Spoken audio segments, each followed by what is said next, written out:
Miguel Poveda ha sido el encargado de cerrar la programación central de la 65 edición del Festival Internacional de Música y Danza de Granada, una edición en la que más de 27.000 personas han podido disfrutar de 35 espectáculos en un marco incomparable.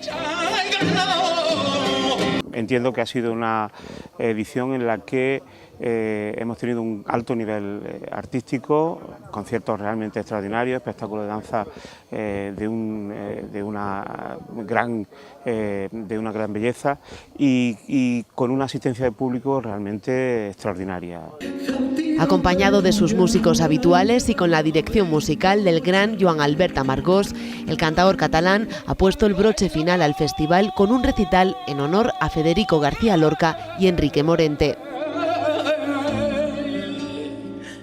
Tiene un repertorio básicamente inspirado en Granada, en los cantes de Granada, a través de la música de Enrique Morente, que es uno de mis grandes referentes, a través de la poesía de Federico, y es un homenaje a ellos tres. Pero esta actuación no supone el adiós definitivo del festival este año. Gracias al FEX, el festival extiende sus contenidos por la ciudad y provincia de Granada hasta el próximo 12 de julio.